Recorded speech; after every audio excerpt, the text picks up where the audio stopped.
Hey everyone, my name is Chloe, and today I'm here to talk about my October stats and standouts. So I just, in 2022, I think I became a stats nerd about my reading. I had never once kept a spreadsheet or anything like that, and then in 2022, maybe it's even 2021, I kind of fell to some peer pressure and I got addicted. And that's how it is with stats. I go down rabbit holes and now I have to track everything. So here's how my October went. So in October, I read 41 books and DNF 3, which for me is I feel like that's awesome because I think in 2023, I DNF'd 4 the entire year. So 3 in a month feels good. That's 11,087 pages, which is 358 pages per day. I don't know how that happened, but audiobooks is how that happened probably. I read, each book was 270 pages per book. So that also is it. Probably my middle grade was high. Let's just keep going. I read 27 novels, 11 graphic novels, 2 chapter books, and 1 devotional. 26 were adult and 15 were middle grade. So that's kind of how that happened. 24 were from my shelf and 17 were from somewhere else, which makes me feel good because my goal is always at least 50% off my shelves. So there's that. Then let's see, as far as where I got them, some of them I read directly off my shelf, but for the most part, I got 22 on Libby, 13 from the library, 5 directly from my shelf, and 1 from Audible. I do not subscribe to Audible, but I have in the past and have some audiobooks on there from that I was working through, so there's that. 21 of these books were on audio, and 18 were physical, and then 2 were ebook. I'm just not an ebook lover. I want to be. I've talked about it millions of times. I'm just not. 2 were new release and 39 were backlist. So there's that.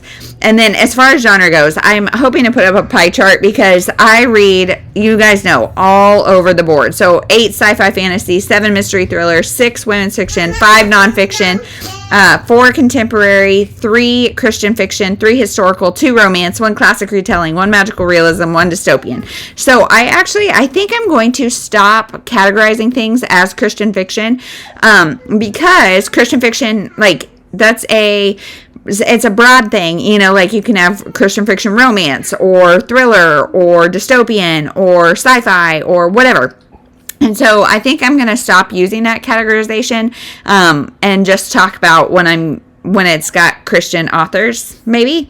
Let me know your thoughts on that. But as far as star ratings go, like I said, I had the 3 DNFs, 2 2 stars, 5 2.5 stars, 12 3 stars, 8 3.5, 10 4 stars, 2 4.5, and 2 5 stars. So that's pretty awesome. Average is 3.4.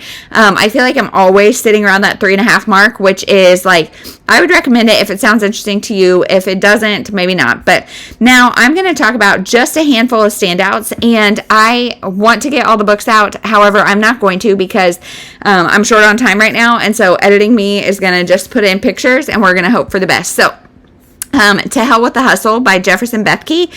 So this is one that actually one of you guys recommended. Jesse recommended this, and I really enjoyed it. It's a quick, kind of simple read about just not focusing on how you can do better, but how you can be better, and focusing on goals that are more about just that 1% better kind of attitude of I'm just trying to be better than yesterday and trying to make steps towards being who I want to be, less of the rigid goals. So that was really helpful.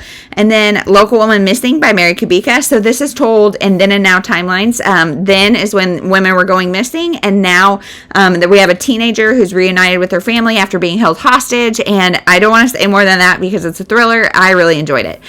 Same with Someone's Listening by Serafina Nova Glass. So I think this is my first or second Serafina Nova Glass, and it definitely will not be my last. I really enjoyed it. It's about a author who is getting kind of threatening notes, and she wrote a book about self-defense for women, and so somebody's threatening her. There's a lot to it. It was really good. Then we have The Boyfriend by Frida McFadden. So I am a Frida McFadden girly. I love how she's just got simple popcorn thriller kind of things. And this is about there's a serial killer who dates his victims first, and her best friend goes missing or is killed. And we are suspicious that maybe it was the boyfriend. And then our main character starts dating a guy who sounds very similar. So what's going on? We'll see. Then A Woman's Place by Lynn Austen. So Lynn Austen is one of those. She is a Christian fiction author, and this is a historical fiction about 4 women working together in a factory during World War II. All 4 women have very different stories. World War II is the background. It's prevalent because their significant others are involved and things like that. Their siblings, all of that. So it's definitely significant, but I would say this is a war story for people who don't love war stories, because the focus is mainly on the women and their relationships, and just so good. Couldn't put it down. And it's a chunky book, so couldn't put it down. Same for Waiting for Morning by Karen Kingsbury. This one is a little over the top. So it's a Christian fiction about a woman who her husband and daughter die in a car crash in the first chapter. One daughter survives, one dies. This event really causes her to lose her faith, and so she is desperately seeking revenge, because the person that hit them was a drunk driver. So for the majority of the book, she's desperately seeking revenge, and there's a lot of discussion about forgiveness and what unforgiveness does to your heart. And it was just really good, and that first couple chapters really got me invested, and I really enjoyed it. And then last is middle grade, Measuring Up, and this one is just happened to be right here, but this is about a girl from Taiwan, and she is they just immigrated to the United States, and her grandma couldn't come, and so she is trying to enter a baking contest or a cooking contest to win the money to bring her grandmother to America.